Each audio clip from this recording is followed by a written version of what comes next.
할렐루야. 이른 새벽부터 기도의 자리로 나오신 여러분 모두를 환영하고 축복합니다. 오늘은 요한복음 5장의 말씀으로 여러분과 은혜 나누기를 원합니다. 소문난 잔치에 먹을 것이 없다는 속담, 빈수레가 요란하다는 속담, 제가 오늘 본문을 보면서 떠올렸던 옛 속담들입니다.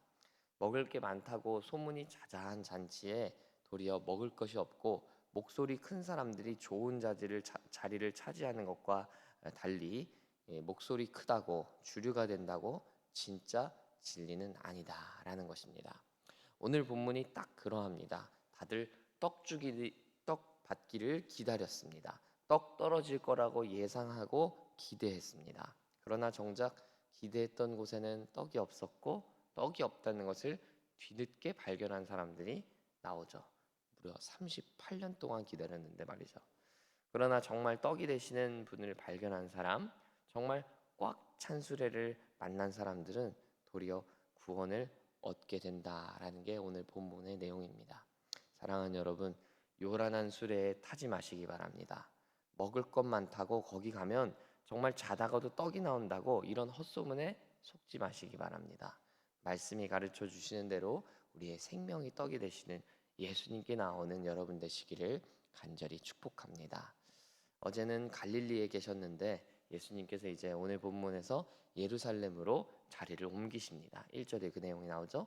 그리고 2절을 보면 예루살렘 곁에는 베데스다라고 하는 연못이 그냥 양문 곁에 있었다. 양문이라고 하는 것은 예루살렘에는 여러 문들이 있었는데 수문이라는 곳도 있고 어문이라는 곳도 있고 양문이라는 것도 있었는데 양문 곁에 베데스다라고 하는 연못이 있었다는 거예요. 그 베데스다는 집이라는 뜻을 가진 베트, 그 히브리어 원어로는 베들레헴 할 때도 같은 베트입니다. 은혜, 사랑, 자비 이런 뜻을 갖고 있는 헤세드, 하나님의 사랑, 우리를 향하신 하나님의 은혜를 표현할 때도 헤세드라고 해요. 그래서 찬양팀 중에 헤세드 찬양팀 여러분 한 번쯤 많이 들어보셨으리라 생각되는데 베트하고 헤세드를 합치면 베데스다 이렇게 되는 거예요. 우리나라 말로 이제 좀 번역하다 보니 베데스다 이렇게 되는데 은혜의 집, 자비의 집이라는 뜻을 가진 연못이 결국 베데스다가 되겠어요. 이 연못에는 어떤 은혜와 자비가 나타나고 있습니까? 본문 4절을 보면 하나의 평범한 연못이 어떻게 베데스다가 되었는지 우리가 추측해 볼 수 있는 사건이 있어요. 베데스다 연못 주변에 많은 병든 사람들이 누워 있다는 거예요. 그리고 연못이 한번 흔들릴 때 가장 먼저 들어가는 사람은 고침을 받더라. 천사가 내려와서 고쳐준다라고 하는 하나의 스토리가 생긴 거죠. 어쩌면 실제로 그렇게 고침받은 사람들이 있었을지 모르겠어요. 아마 있었을 거예요. 그러나 베데스다라는 무성한 소문만 무성한 떡없는 잔치집이 되어버린 거죠. 왜요? 베데스다 연못을 둘러 그렇게 많은 병자들이 줄지었는데 연못이 흔들릴 때 첫 번째 주자가 과연 치유받은 케이스가 얼마나 될까요? 치유받은 사람이 많을까요? 아니면 줄지어서 지금 병자들만 우르르 몰려있는 숫자가 많을까요? 당연히 고침받지 못하고 누워있는 사람들이 많겠죠. 근데 한 번의 케이스, 아니 한 번이 아니라 할지라도 그 몇 번의 케이스, 그 몇 번의 신화가 이들을 이렇게 만들어 놓은 것입니다. 고침받을 수 있겠지, 나도 될 수 있겠지라는 그냥 희망만 품게 만든 것이죠. 그런 그들이 결국에는 은혜의 집이다, 자비의 집이다, 그냥 네임밸류만 무성하게 커져서 많은 이들이 베데스다에 줄만 서 있을 뿐인 겁니다. 그게 오늘 본문의 증언이에요. 여러분, 천사가 내려와서 고쳐준다는 건 천사가 눈에 보여서 천사가 고쳐줬다고 얘기했을까요? 아니면 그냥 눈에 보이지 않고 고침받은 사람이 있으니까 천사가 고쳐줬다고 얘기했을까요? 후자가 아닐까 이런 생각을 해보는 거죠. 여러분, 소문만 은혜의 집이면 뭐합니까? 그곳에 은혜가 없다면 그곳은 결코 은혜의 집이 될 수 없는 것입니다. 여러분, 제가 이렇게 이야기하는 근거를 한번 생각해 보십시오. 베데스다의 신화가 실제 사실이라 한들 가장 첫 번째 주자만 고침을 받는다면 그게 얼마나 잔인한 일입니까? 1등만 살아남는다는 얘기예요. 그렇죠? 근데 1등만 살아남는다는 이야기가 은혜의 집 아니고도 얼마든지 경험할 수 있는 이야기 아닙니까? 은혜의 집 밖에도요, 세상에도 얼마든지 1등만 살아남아요. 1등보다도 더 살아남아요, 세상은 사실. 근데 은혜의 집은 1등만 살아남는다는 거, 이게 과연 은혜의 집이 맞느냐? 여러분, 그렇게 흔한 이야기 들으려고 은혜의 집에 오느냐? 저는 이런 생각을 해보는 거죠. 만약 그게 정말 은혜의 집이라면 그게 은혜의 집이 맞느냐? 이런 얘기죠. 이 베데스다는 말만 은혜의 집이지 은혜는 없는, 먹을 것 없는 잔칫집, 소문만 무성한 잔칫집이었다는 이야기를 전하고 싶은 거죠. 그런데 이 자리에 바로 예수님이 임하십니다. 진짜 생명 되시는 예수님이 임합니다. 그리고 오늘 베데스다에서 38년을 구걸하던 그 병자에게 예수님이 찾아오십니다. 이 사람은 연못에 들어가지 못했지만 1등이 되지는 못했지만 예수님을 만남으로 고침받게 되는 진짜 은혜를 경험하게 되는 것입니다. 1등으로 달려 들어갈 수 있어서 은혜가 아니라 예수님을 만나서 은혜를 경험하더라는 것입니다. 사랑하는 여러분, 우리는 이런 생각을 해요. 예수님의 은혜를 힘입어서 예수님의 내 등을 밀어주셔서 세상에서 1등이 될 수 있다. 그래서 1등이 되려고 노력합니다. 물론 주의 은혜로 1등이 되는 것도 은혜가 맞습니다. 그러나 진짜 은혜는요, 1등이 되는 게 아니라 나는 1등 할 실력이 안 되는데, 나는 1등 할 자격이 없는데 주께서 1등보다도 더 높은 자리, 더 귀중한 자리로 인도해 주신다는 것, 그게 진짜 은혜인 것입니다. 은혜는 자격 없는 자에게 주어지는 선물이기 때문입니다. 1등이 돼야만 받을 수 있다면 그것은 진짜 은혜가 아니에요. 저는 여러분이 그런 가짜 은혜에 속지 않게 되시기를 바랍니다. 세상에 가짜 은혜가 많이 있어요. 내가 은혜를 입을 수 있을 것 같다고 생각되는 장소, 내게 은혜를 베풀어 줄 수 있을 것 같다고 생각되는 사람, 수도 없이 그런 많은 거짓 은혜들이 있는데 그런 소문난 잔치에 가지 마시고 진실로 은혜의 집이 되시는 예수님께로 여러분의 발걸음을 향하게 되시기를 간절히 축복합니다. 더 정확히는 예수님이 여러분을 찾아오시고 여러분의 마음과 여러분의 삶의 자리에 오실 것입니다. 그 예수님을 받아들이고 영접하게 되는 여러분들 되시기를 간절히 축복합니다. 오늘 본문 5절과 6절에서 예수님이 이 38년 된 병자를 찾아오셔서 말씀을 하십니다. 그리고 7절에서는 병자가 이런 대답을 합니다. 주여, 물이 움직일 때 나를 못에 넣어주는 사람이 없었습니다. 그래서 내가 38년 동안 고침받지 못했던 것입니다. 거짓의 은혜에 이 신화에 속아서 자신이 고침받지 못하는 이유에 대해서도 이 사람은 오해가 단단히 끼어 있어요. 거짓 은혜에 속으면 여러분 어떤 일이 벌어집니까? 거짓 은혜를 의지하는 사람은 어떤 사람입니까? 사람을 의지하는 사람입니다. 자신의 환경을 의지하는 사람입니다. 나를 도와줄 사람이 없었어. 내가 도움받을 만한 환경이 못 되었어. 오롯이 사람과 환경이 내가 고침받지 못한 이유가 되는 것입니다. 탓하게 되는 것이죠. 그 이야기인즉슨 사람과 환경이 나를 뒷받침해줬다면 내가 고침받았을 텐데, 이런 이야기죠. 내가 사람과 환경에 뒷받침받을 수 있으면 내 인생이 이렇게 되지 않았을 텐데, 이런 얘기하는 거예요. 그러나 여러분, 절대 사람이 우리의 소망이 될 수 없습니다. 여러분이 누리고 가지고 있는 환경들이 여러분의 소망이 될 수 없습니다. 우리의 소망은 오직 무엇입니까? 결국 38년 병자를 고친 주된 근거가 무엇입니까? 네 자리를 들고 걸어가라 말씀하신 주님의 음성이고 말씀이었습니다. 주님의 말씀만이 우리의 소망이 되는 것입니다. 주님의 말씀이 우리를 치유하시고 주님의 말씀이 우리를 살려주신다라는 것입니다. 그곳에만 오직 우리의 진짜 은혜가 있는 줄 믿습니다. 예수 믿지 않는 사람들의 특징이 무엇입니까? 여러분, 환경을 탓하는 것입니다. 내 부모가, 내 가정이 나를 뒷받침 못해줘서, 내가 그 좋은 자리에 못 가서, 남들은 그 자리에 가는데 나한테는 기회가 안 와서, 나를 끌어주는 좋은 선배가 없어서, 결국 남는 건 불평불만뿐이에요. 남 탓이에요. 환경 탓이에요. 이게 밖으로 드러나는 사람이 있는가 하면 속에 그냥 썩어서 문드러지는 사람이 있는 것뿐이에요, 여러분. 불평불만 밖으로 하는 사람들도 많이 있지만 속으로 하는 사람들도 굉장히 많습니다, 여러분. 다 남는 게 뭐예요, 여러분? 신앙 없는 사람 곁에는 불평불만과 남 탓, 환경 탓, 그리고 내가 그렇지 못해서 그런 거라고 자기 비하 이런 것밖에 남는 게 없어요.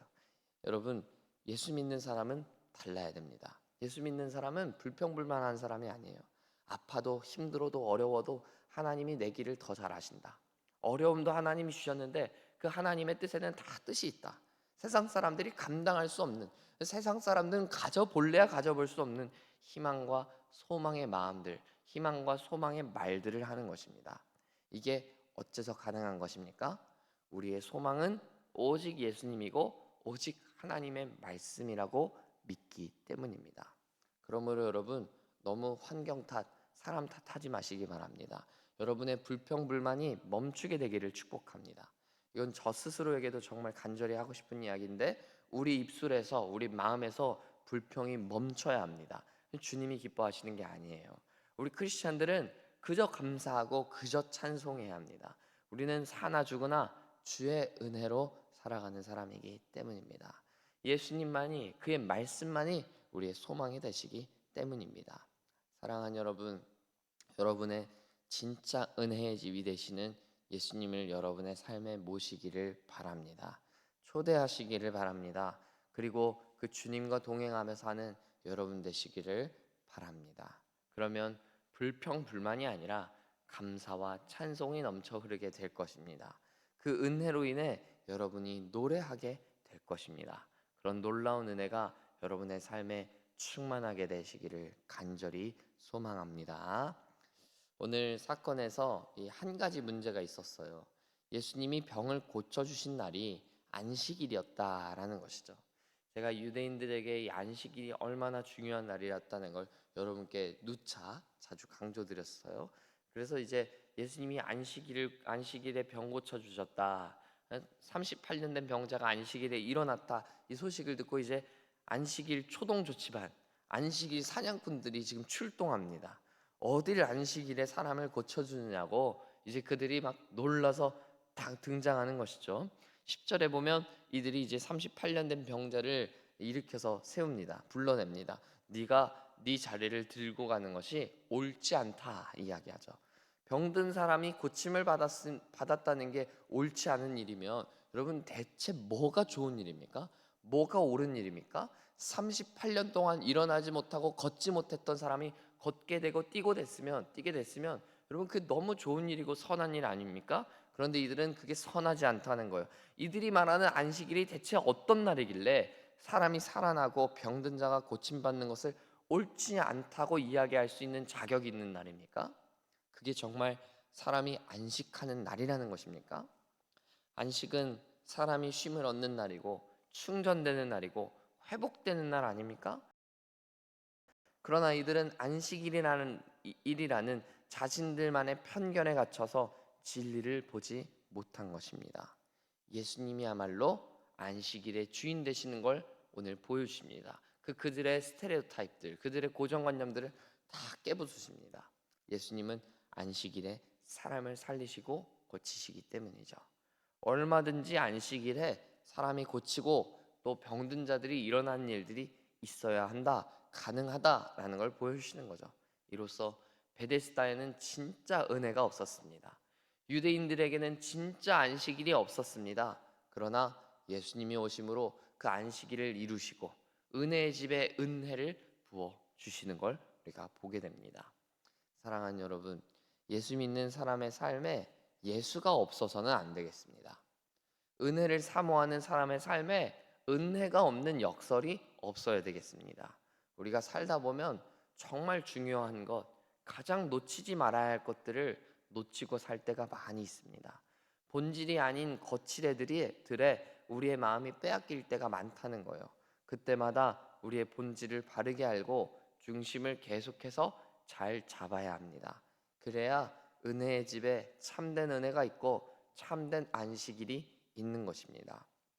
저는 여러분의 삶에 예수님이 계심으로 말미암아 정말 먹을 것이 풍성한 잔치가 열리기를 소망합니다.